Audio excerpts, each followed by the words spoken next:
नमस्कार मित्रों, आप सभी का फिर से एक बार हार्दिक स्वागत है सत्य धर्म ज्ञान यूट्यूब चैनल पर।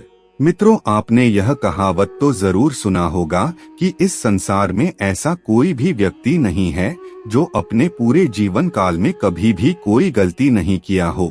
हिंदू पुराणों में से एक गरुड़ पुराण में हर एक गलती की सजा का स्पष्टता से वर्णन देखने को मिलता है और प्रत्येक व्यक्ति को इन गलतियों की सजा अपने जीवन काल में या फिर मृत्यु के बाद भोगनी ही पड़ती है। लेकिन हमारे जीवन काल में कुछ समय ऐसे भी होते हैं जिस समय किए गए गलतियों की सजा नहीं मिलती। इस समय किए गए पापों के लिए मृत्यु के देवता यमराज भी कोई दंड नहीं देते।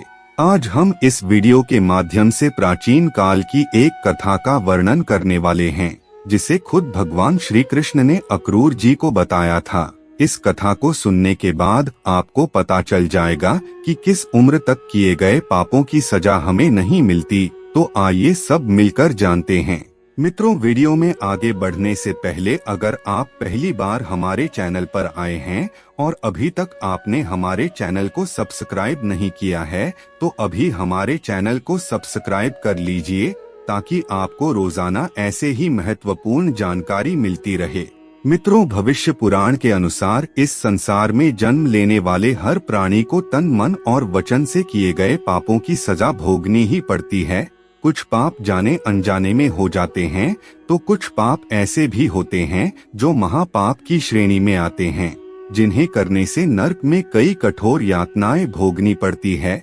तो मित्रों, आइए अब उस कथा के बारे में जानते हैं जिसमें इस बात का उल्लेख मिलता है कि एक निश्चित आयु तक किए गए पापों की कोई सजा नहीं मिलती।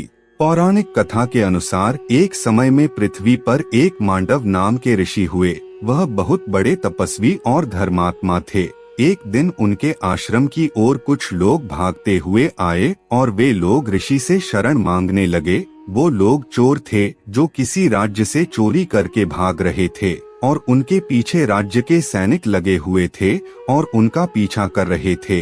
चोरों ने कहा कि वो व्यापारी हैं और महर्षि मांडव के आश्रम में छुपने के लिए उनसे विनती करने लगे। महर्षि को मालूम नहीं था कि वो लोग चोरी करके आ रहे हैं और ये सभी चोर हैं। महर्षि ने उनकी विनती सुनकर उन्हें छुपने के लिए अपने आश्रम में शरण दे दी। फिर चोरों ने महर्षि के आश्रम में चुराए हुए धन को छोड़कर भाग गए। चोरों का पीछा करते हुए राज्य के सैनिक ऋषि के आश्रम तक पहुंच गए और महर्षि के आश्रम को तलाशने लगे, जिसके बाद सैनिकों को चुराया हुआ धन मिल गया। सैनिकों ने ऋषि को चोरों का साथी समझकर पकड़ लिया और अपने साथ राजा के दरबार ले गए। तब सैनिकों ने राजा को सारी घटना बताई और राजा ने महर्षि को भी चोर समझकर सूली पर चढ़ाने की सजा सुना दी। जब महर्षि को सूली पर चढ़ाई गई तो उनकी मृत्यु नहीं हुई, लेकिन उन्हें दर्द और पीड़ा सहनी पड़ी। यह सब दृश्य देखकर उस राज्य के राजा को एहसास हो गया कि यह कोई चोर या आम ऋषि नहीं है। राजा ने ऋषि मांडव को माफी मांगी। तब महर्षि ने कहा कि राजन, हम तुम्हें तो माफ कर देंगे, लेकिन उस धर्मराज को नहीं। इतना कहकर वह महर्षि अपने तपोबल से यमलोक को प्रस्थान कर गए और वहां पहुंचकर उन्होंने यमराज से पूछा कि हे धर्मराज, मैंने अपने जीवन में कोई भी पाप नहीं किया। मैंने हमेशा परमात्मा के भक्ति धर्म आचरण करते हुए जीवन व्यतीत किया है, फिर मुझे जीवन में ऐसा कष्टदायक फल क्यों भोगना पड़ा। तब धर्मराज ने ऋषि मांडव को कहा कि हे महर्षि, आप अपने बचपन में कीट पतंगों को पकड़कर उनके पंखों में सुई चुभा दिया करते थे, यह उसी पाप का परिणाम था। यह सुनकर मांडव ऋषि ने धर्मराज से कहा कि धर्म शास्त्रों के हिसाब से जन्म से लेकर 12 वर्ष की आयु तक बालक जो भी कर्म करता है वह पाप नहीं माना जाता, क्योंकि जन्म से लेकर इस आयु तक वह अज्ञान होता है।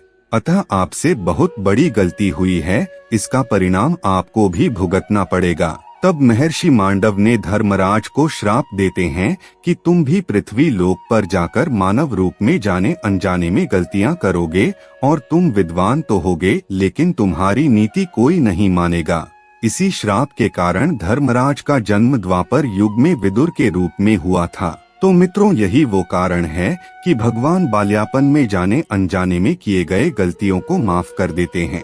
इस कथा के माध्यम से तो हमें यह पता चलता है कि जन्म से लेकर 12 वर्ष की आयु तक मनुष्य को किए हुए कर्मों का फल नहीं भोगना पड़ता, क्योंकि वह इस अवस्था में अबोध होता है। लेकिन जैसे जैसे उसके अंदर ज्ञान का प्रभाव होने लगता है तो फिर वह धर्म कर्म के बारे में जानने लगता है, और अगर इस स्थिति में वह पाप करता है तो उसे उन कर्मों की सजा भुगतनी पड़ती है।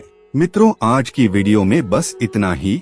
आपको हमारी जानकारी कैसी लगी आप हमें कमेंट में जरूर बताएं और अपने दोस्तों के साथ भी शेयर जरूर करें। फिर मिलते हैं किसी नए वीडियो के साथ, तब तक के लिए धन्यवाद।